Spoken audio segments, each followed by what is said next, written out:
There's a different kind of heartbreak when it comes to a show that you love and it just disappears. It just vanished. Not because it was a bad show or the ratings were down or anything.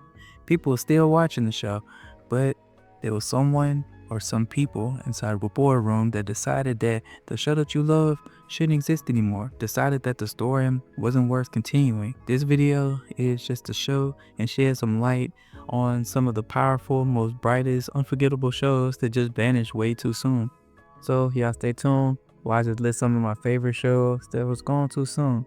This is from Just Say Anything. Don't forget to like, share, subscribe. Let's break it down. See y'all soon. You're not just saying that? I never just say anything. But one on our list of black shows that's gone too soon is Lovecraft Country.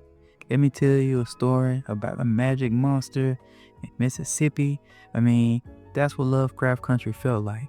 An unfiltered black sci-fi dream. It was messy, it was brilliant, it was terrifying. The ways that it just told the truth and just kept sci-fi and just had history all jumbled up in one. It was a masterpiece. It was produced by Jordan Peele and J.J. Abrams. I mean, starring the incredible Jonathan Major before any of the scandals. He was younger at that time. Journey Smollett just did a great job in depicting that time and that era. This show was award-winning. Conversation starting, genre breaking, and for some odd reason, HBO decided to pull the plug after season 1. Why did you do this? I don't know. I'm still baffled to this day on why this show is still not in existence. I have my reasons why the show don't exist, but that's a whole nother story. I think it was just too deep.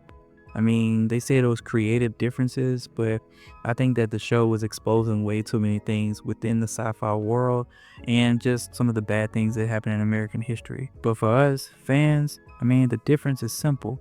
They were scared to let a show like that be so black and so bold.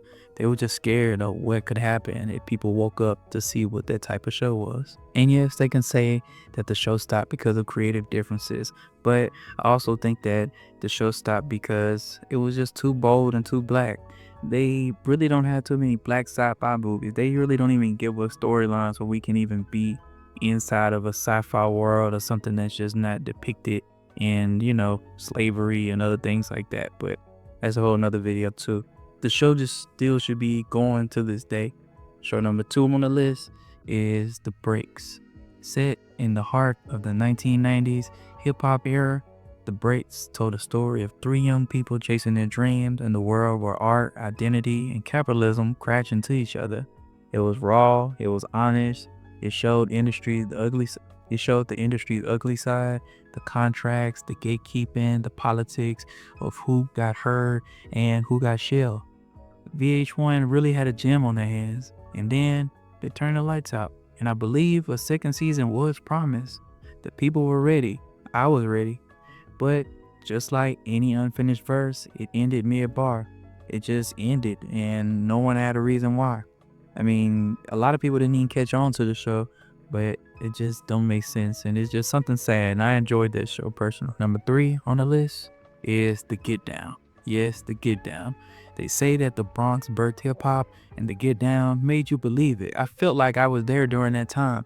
It had bright colors, big dreams, kids with notebooks full of rhymes and turntable scratching, shouting fantastic, soundtracks just crazy. Nas gave us a masterpiece during that time. It was a visual mixtape, a love letter to the culture.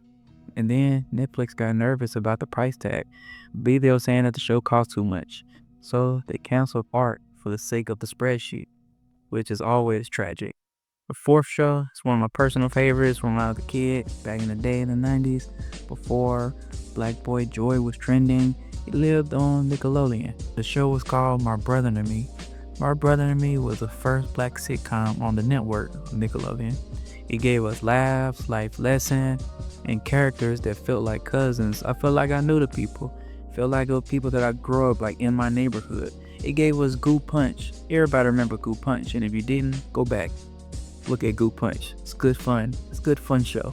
I mean, it had Dee Dee and Alfie were more than just characters.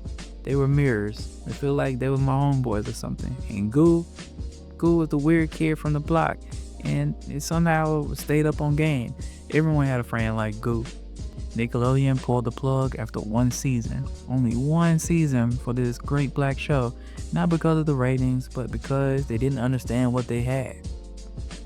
This show didn't just represent us, it raised us. Even though it had one season, it was very impactful on my childhood because it was cool just seeing people that look like me and people in my area just, being on TV. It's just sad that it only had one season and Nickelodeon just couldn't see what they had.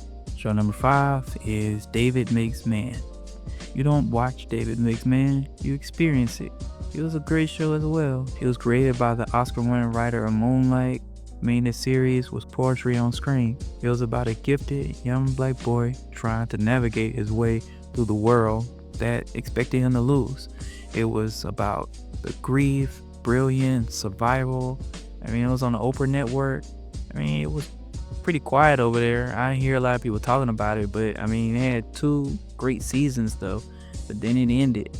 Probably because of the ratings, I don't know. But from what I know, it didn't have any controversy. It wasn't like any behind the scenes explosions. It was just silent. But still a great show. Maybe it was just too quiet for the world that only hears you when you're loud.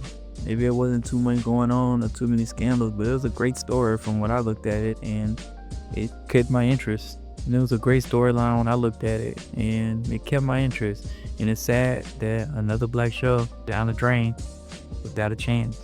Show number 6 is the Robert Townsend show, The Parenthood. Robin Townsend gave us something special. I used to always tune into this show when I was a kid back in the day. The Parenthood wasn't trying to be flashy. It was just trying to show us what a healthy black parenting looked like.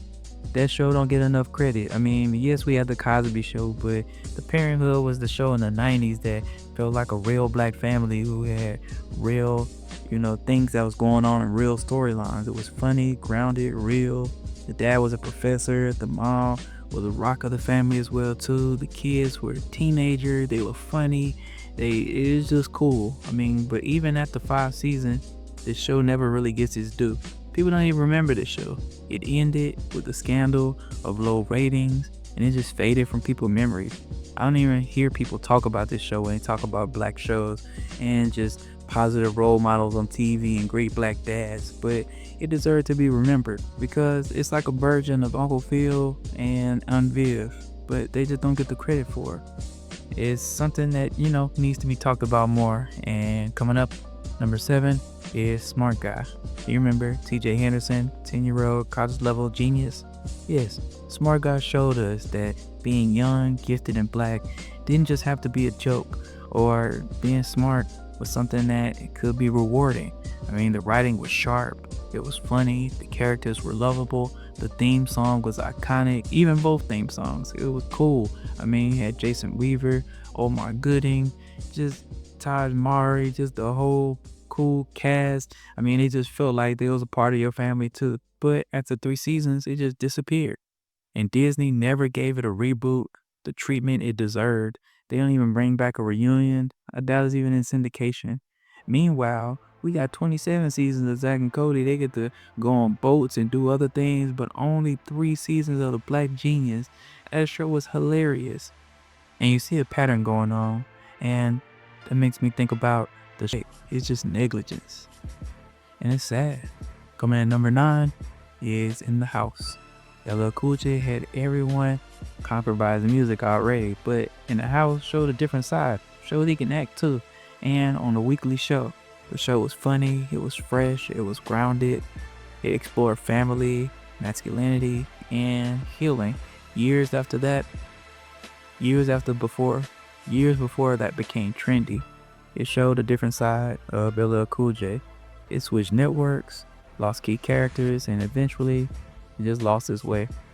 Not because of content, but because of chaos behind the scenes. In the House wasn't perfect. It might not have been everyone's favorite show, but it had soul. And that's what I like in my show. Something that just reminds us of your family, and family can come in different forms, and that growth sometimes comes from unexpected places. And yet another show that ended way too soon. But these weren't just shows, they were memories, they were healing, they were culture, they were condensed into 22-minute doses, but It felt like a lifetime during that time. And yet, time after time, black shows get cut short, while mediocre shows, rinse and repeat sitcoms, thrive for 10 seasons. It's pretty sickening, but we get the trend, we get what's going on. Networks claimed as being diverse, but diversity with no longevity is just decoration. What are we even doing it for? So here's to the stories and the characters we never got to grow old with, the shows that spoke to us even when no one else would. They may be gone, but they left fingerprints all over our lives. So that's my video breakdown today. Remember, this is Ish from Just Say Anything, where we just talk about stuff that we love, talk about stuff that we like, we talk about what they want, and I'm gonna keep saying what needs to be said.